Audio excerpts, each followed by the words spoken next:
Muscle of the shield, the big dog, tribal chief, head of the table, ये सारे नाम उस एक शख्स के हैं जिसने WWE यूनिवर्सल चैंपियनशिप 2020 में जीती थी और आज मार्च 2024 चल रहा है, अभी तक वो बेल्ट उसके पास ही है। ये वो शख्स है जिसने WWE मॉडर्न एरा में लॉन्गेस्ट टाइटल रेन का रिकॉर्ड अपने नाम कर रखा है। जी हाँ, हम बात कर रहे हैं रोमन रेंस की। ऑलरेडी 7 बार रेसलमेनिया मेन इवेंट कर चुके रोमन अपने 8वें मेन इवेंट की तरफ बढ़ रहे हैं रेसलमेनिया 40 में। लेकिन क्या आप जानते हैं कि रोमन रेंस का रेसलमेनिया में डेब्यू कौन से साल में हुआ? क्या आपको पता है रोमन रेंस को कई बार WWE यूनिवर्स ने बहुत बुरे तरीके से बू किया था डिस्पाइट बीइंग बेबी फेस? क्या आपको पता है कि रोमन रेंस का ओवरऑल रेसलमेनिया रिकॉर्ड कैसा है? क्या आप जानते हैं कि रोड टू रेसलमेनिया में रोमन रेंस ने किस तरीकों की मुसीबतों का सामना किया? जी हाँ, आज हम रोमन रेंस के रेसलमेनिया रिकॉर्ड के बारे में बात करने वाले हैं। तो वीडियो शुरू करने से पहले रेसलिंग सीरीज चैनल को सब्सक्राइब कर लीजिए। आपके सब्सक्रिप्शन से मेरा मोटिवेशन बहुत ज्यादा बढ़ेगा और इससे बहुत हेल्प होगी आगे आने वाली वीडियोस के लिए। तो चलिए स्टार्ट करते हैं।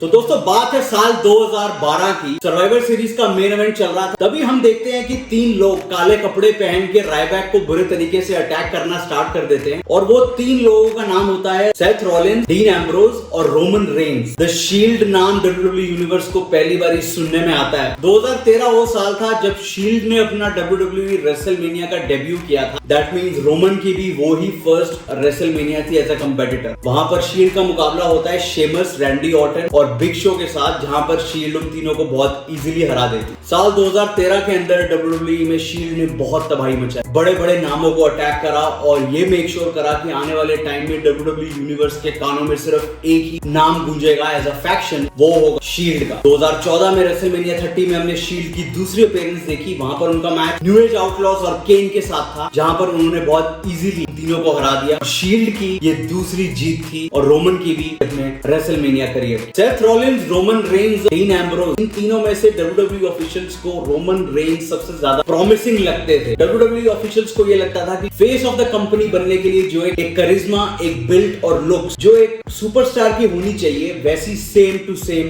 रोमन रेंस के अंदर। 2014 में शील्ड के ब्रेकअप के बाद हमने देखा कि रोमन, सेथ और डीन ये तीनों अपने सिंगल्स करियर की ओर निकल पड़े। WWE ऑफिशियल्स ने रोमन को अपर मिड कार्ड और मेन इवेंट फील्ड्स में बुक करना स्टार्ट कर दिया। डर्ट शीट्स में ये बिल्कुल क्लियर था कि WWE ऑफिशियल्स के अकॉर्डिंग उनको WWE का नेक्स्ट पोस्टर बॉय मिल चुका है, जो कि था रोमन रेंस। 2015 की रॉयल रंबल में हमने देखा कि रोमन रेंस ने 29 अदर सुपरस्टार्स को हराया और अपनी टिकट पंच करी रेसलमेनिया में टू चैलेंज ब्रॉक लेसनर। लेकिन उस इवेंट में रोमन, जो कि एक बहुत ही तगड़े बेबी फेस की तरीके से बुक करे गए थे, WWE यूनिवर्स ने मैसिवली बू किया उनको, बिकॉज WWE यूनिवर्स को ये लगता था कि रोमन को भी अपने आप को सिंगल्स कंपेटिटर प्रूव करना बाकी है। रॉक ने भी रोमन की हेल्प करी रॉयल रंबल मैच में। WWE यूनिवर्स की तरफ से रोमन को बूज का ही सामना करना पड़ा। रेसलमेनिया 31 में रोमन ने चैलेंज करा ब्रॉक लेसनर को WWE चैंपियनशिप के लिए। मैच एकदम बढ़िया चल रहा था, एकदम से म्यूजिक हिट होता है सेथ रॉलिन्स का। वो अपना money in the bank briefcase cash in करते हैं, मैच को जीत के बनते हैं नए WWE चैंपियन। तो रोमन का पहला match WrestleMania as a singles competitor, जो कि मेन इवेंट भी था, बहुत ही हार्ट ब्रेकिंग तरीके से एंड होता है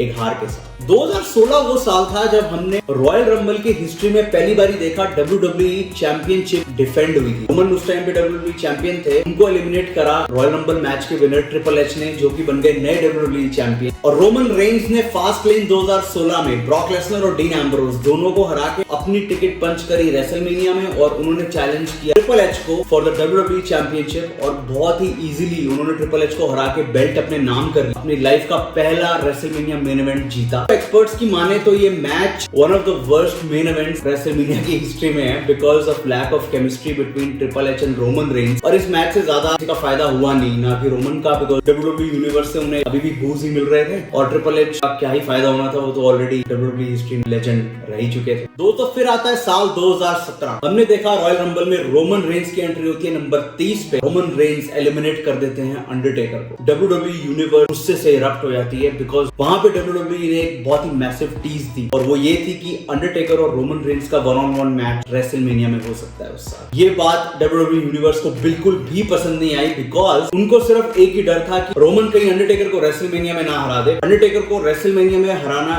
was reserve for the best. हुआ बिल्कुल वैसा ही। रोमन रेंस ने बहुत इजीली अंडरटेकर को हरा दिया। वो मैच दोस्तों किसी भी एंगल से एक हाई क्वालिटी मैच नहीं था, बिकॉज अंडरटेकर हिप इश्यूज से डील कर रहे थे उस टाइम पे। जैसे ही रोमन ने अंडरटेकर को हराया, WWE यूनिवर्स ने गुस्सा एक बहुत ही अलग तरीके से जाहिर किया। इसका बेस्ट एग्जांपल आप मंडे नाइट रॉ जो रेसलमेनिया के बाद होती है वहां पे देख सकते हैं। 15 मिनट तक रोमन रेंज माइक लेके रिंग में खड़े रहे और वो कुछ बोलने की कोशिश कर रहे थे, लेकिन WWE यूनिवर्स ने उन्हें कुछ बोलने नहीं दिया। रोमन के लिए मैसिव बूस्ट थे और 15 मिनट में सिर्फ रोमन एक ही चीज बोल पाए, जो की थी दिस इज माय यार्ड।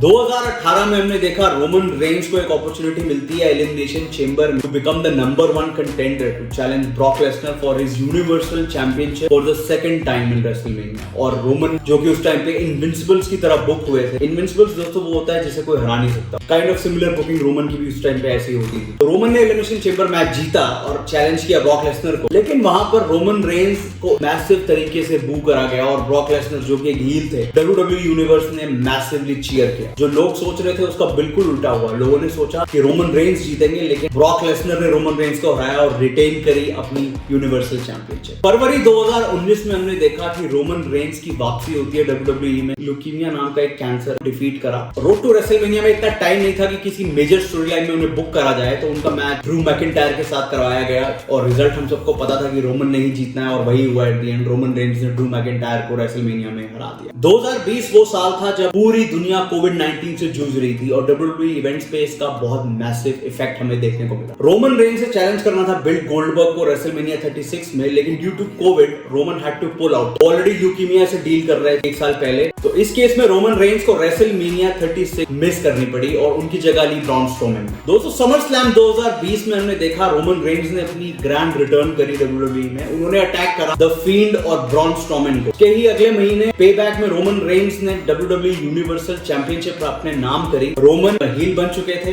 जो कि WWE यूनिवर्स चाह रही थी काफी टाइम से, प्लस उन्होंने पॉल हेमन के साथ हाथ मिला लिया। रेसलमेनिया 37 में हमने देखा कि उनका फ्यूड डैनियल ब्रायन और एज इन दोनों के साथ सेम टाइम पे चल रहा था। तो ट्रिपल थ्रेट मैच हुआ है जहां पर जे ऊसो की इंटरफेरेंस की वजह से हमने देखा कि रोमन रेंज ने अपनी बेल्ट रिटेन करी। ये हील रोमन रेंज की हेड ऑफ द टेबल की पहली रेसलमेनिया। तो 2022 में दोस्तों हमने देखने को मिला कि रेसलमेनिया 38 का जो मेन इवेंट था वो champion versus champion. Roman Reigns जो कि यूनिवर्सल चैंपियन थे, उनका मैच था ब्रॉक लेसनर के साथ तीसरी बार रेसलमेनिया मेन इवेंट में, और ब्रॉक लेसनर उस टाइम पे WWE चैंपियन थे। विनर टेक ऑल ये मैच था। रोमन रेंज ने रेसलमेनिया में पहली बार ब्रॉक लेसनर को हराया और दोनों की दोनों बेल्ट्स अपने नाम कर ली। 2014 की डैनियल ब्रायन की यस मूवमेंट तो आप सबको याद ही होगी। उसने एक बहुत ही मैसिव इंपैक्ट छोड़ा था WWE यूनिवर्स के ऊपर। उस रेवोल्यूशन के आसपास कोई चीज आज के टाइम में आती है तो वो है कोडी रोड। 2023 की रॉयल रंबल जीतने के बाद कोडी रोड से चैलेंज किया रोमन रेंज को रेसलमेनिया 39 के मेन इवेंट में, और वहां पर हमने देखा कि रोमन रेंज अपनी बेल्ट फिर से रिटेन करते हैं due to the interference of